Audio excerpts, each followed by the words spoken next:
తెలంగాణకు కల్పతరువు కాళేశ్వరం ప్రాజెక్టును కేసీఆర్ గారు నిర్మించి 6 ఏళ్లు పూర్తవుతున్న ఒక అపూర్వమైన సందర్భం. అయితే ఈ క్రమంలోనే ఈ ప్రాజెక్టు చుట్టూ తెలంగాణకు వరప్రదాయం లాంటి ఈ ప్రాజెక్టు చుట్టూ గత ఏడాదిన్నరగా రకరకాల కుట్రలు కుతంత్రాలు ముప్పేట దాడి జరుగుతున్న పరిస్థితి. రాష్ట్రంలో ఉన్న అధికారంలో ఉన్న పార్టీ పక్క రాష్ట్రంలో అధికారంలో ఉన్న పార్టీతో పాటుగా కేంద్రంలో అధికారంలో ఉన్న బీజేపీ వైపు నుంచి కూడా ఈ ముప్పేట దాడిని ఎట్లా చూడాల్సిన అవసరం కనిపిస్తుంది? తెలంగాణ ముఖ చిత్రాన్ని, తెలంగాణ రైతుల బతుకు చిత్రాన్ని మార్చిన కాళేశ్వరం ప్రత్యేకతను మనం ఏ విధంగా ఈరోజు చూడాల్సిన అవసరం ఉంది? ఈరోజు కాళేశ్వరానికి 6 సంవత్సరాలు పూర్తయినాయి. ఎందుకంటే ఈ సందర్భంగా మనం ప్రొఫెసర్ జయశంకర్ గారిని కూడా గుర్తు చేసుకోవాలి, స్మరించుకోవాలి. ఎందుకంటే వారి వర్ధంతి రోజే 2019 జూన్ 21 రోజు కాళేశ్వరం ప్రాజెక్టును 3 ముఖ్యమంత్రులతో కలిసి గవర్నర్ గారితో కలిసి కేసీఆర్ గారు జాతికి అంకితం చేశారు. ఈ రోజుతో 6 సంవత్సరాలు పూర్తయినాయి. ఈ మొత్తం ఎపిసోడ్ చూసినట్టయితే 6 సంవత్సరాల్లో ఫస్ట్ కాళేశ్వరం వల్ల ఏం లాభమైంది అనేది నేను చెప్తాను. కాళేశ్వరం వల్ల 3 సంవత్సరాలు అంటే 19 వేసంగి, 20 వేసంగి, 21, 22 కూడా 22 ఈ 3 సంవత్సరాలు కూడా 20, 21, 22 ఈ 3 సంవత్సరాలు యాసంగి పంటలకి దాదాపుగా 60 లక్షల ఎకరాలల్లా వచ్చినాయి కాళేశ్వరం నీళ్ళే. ఓకే. ఎందుకంటే కాళేశ్వరంలో మేడిగడ్డ మనకు రేడియల్ గేట్స్ను క్లోజ్ చేసి ఆ నీళ్ళను ఆపేది ఎప్పుడంటే అక్టోబర్ 15 తర్వాత ఆపుతారు. ఓకే. ఎందుకంటే అప్పుడు ఫ్లడ్ అనేది చాలా తక్కువ వస్తుంది. మనకు రోజుకు ఒక 1/2 TMC లేదా ఒక 500 క్యూసెక్కులు ఇట్లా వస్తూ ఉంటాయి అన్నట్టు.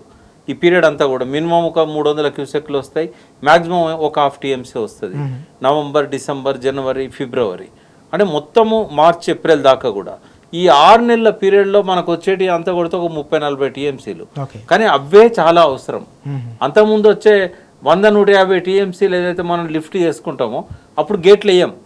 మేడిగడ్డ అవసరం ఎప్పుడు వస్తుంది అంటే అక్టోబర్ తర్వాత వస్తుంది, లీన్ ఫ్లోస్ ఉన్నప్పుడు వస్తుంది. ఎందుకంటే అప్పుడు వర్షాలు ఆగిపోతాయి, కుంటల చెరువులు అన్నీ ఖాళీ అవుతూ ఉంటాయి, ప్రాజెక్టులు ఖాళీ అవుతూ ఉంటాయి. ఎందుకంటే ఖరీఫ్లో చివరి దశలో వర్షాలు తక్కువైతే కనుక ఆ నీళ్ళే ఇవ్వాల్సి వస్తుంది. ఇంకా లాస్ట్లో మనకేంటంటే ఈ నీళ్ళతోనే చివరి 2 తడులు 3 తడులు మనం తట్టుకోవాల్సి వస్తుంది. అంటే వచ్చిన ఒక్కొక్క నీటి బొట్టును ప్రాణహితలో ఒడిసి పట్టుకొని మేడిగడ్డ దగ్గర మనం లిఫ్ట్ చేసుకుంటాం. మళ్ళీ మే నెల వచ్చిందంటే రిపేర్ల కోసం వదిలిపెట్టాల్సి వస్తుంది.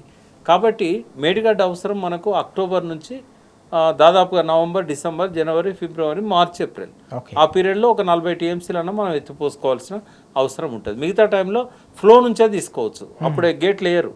ఇప్పుడు జూన్, జూలై, ఆగస్ట్, సెప్టెంబర్లో గేట్లు వేయరు. ఎందుకంటే అప్పుడు చాలా పెద్ద ఫ్లో వస్తుంది. గేట్లు వేసినామంటే పైనుంచి వెళ్ళిపోతాయి, ఆపుకోలేము మనం. అప్పుడు అలా బ్యారేజ్ కాబట్టి 10-11 TMCల కంటే ఎప్పుడు ఆపలేము కూడా. ఈవెన్ మేడిగడ్డ కుంగిన రోజు కూడా పియర్ ముంగిన రోజు ఉన్నాయి 11 TMCలే. వీళ్ళు అన్నట్టుగా 16 TMCలు ఉండవు. కాబట్టి 60 లక్షల ఎకరాలల్లో ఈ పంటలు అంటే 60 లక్షలు ఒకేసారి కాదు. 2019 వేసంగిలో 19-20 వేసంగి ఉంటుంది కదా, అప్పుడు ఒక 10 లక్షల ఎకరాలు. తర్వాత ప్రతి సంవత్సరం ఒక 15-20 ఇట్లా పెరుక్కుంటూ పోయింది. క్యుములేటివ్గా చూస్తే ఆ పియర్ కుంగినాక ఇక వేసంగి పంటలకు నీళ్ళు ఎత్తడం కానీ పంపులు నడిపించడం కానీ ఆగిపోయినాయి. అక్టోబర్ 21 లాస్ట్గా, అక్టోబర్ 21, 2023 వరకు క్యుములేటివ్గా మొత్తం కలిపితే ఒక 60 లక్షల ఎకరాలు. ఇక్కడ ఎట్లయితుందంటే పంటలు పండినప్పుడు రైతుల దగ్గర డబ్బులు ఉంటాయి. ఆ డబ్బులు వాళ్ళు అమ్ముకున్న తర్వాత ఆ డబ్బులు ఏదో ఒకటి కొనడానికి వాడతారు. వాడినప్పుడల్లా GST వస్తూ ఉంటుంది. ఇప్పుడు సపోజ్ ఒక 1 కోటి రూపాయలు ఒక ఊర్లో వచ్చినాయి రైతులకు. ఈ కోటిని మార్కెట్లో వడ్లమ్మి 1 కోటి రూపాయలని తీసుకున్నాక దాసుకోరు వాళ్ళు, ఏదో ఒకటి కొనడానికి వాడతారు. GST మళ్ళీ 18% వస్తుంది. ఎక్కడైతే కొన్నారో అతను మళ్ళీ కొనడానికి వాడతారు. ఇది ఎవ్రీ టైం రొటేషన్ అవుతూ సంవత్సరంలో ఒక 10-15 సార్లు రొటేషన్ అవుతుంది ఈ డబ్బు. కావడం వల్ల ప్రతిసారి 18% ట్యాక్స్ వస్తూ ఉంటుంది. ఆర్థిక వ్యవస్థ కూడా పునరుజ్జీవం. అందుకని కేసీఆర్ గారు 2014లో అధికారంలోకి వచ్చినాడు 29,000 కోట్ల ట్యాక్స్ వస్తే దిగిపోయినాడు 9 సంవత్సరాల్లో, అంటే 2 ఏళ్ళు మళ్ళీ ఇది మైనస్ చేస్తే కోవిడ్ది 7.5 సంవత్సరాలలో 1,12,000 కోట్ల ట్యాక్స్ వచ్చింది. అంటే ఇన్కమ్ పెరిగింది బాగా. అది కాళేశ్వరంది కూడా కొంత సంబంధం ఉంది ఇన్కమ్ పెరగడంలో. 62 సంవత్సరాల తెలంగాణలో 62,000 కోట్ల ఆదాయంతో మనము రెవెన్యూస్తోని మనం 2014లో పరిపాలన స్టార్ట్ చేసింది కేసీఆర్ గారు. అంటే ఎక్కడ 1952లో ఆయన ఎవరైతే బూరుగుల రామకృష్ణారావు ఉన్నాడో అక్కడి నుంచి మొదలుపెట్టి 2014 దాకా 62 సంవత్సరాలు 62,000 కోట్ల బడ్జెట్ అప్పుడు ఉన్నది ఏది 2014లో.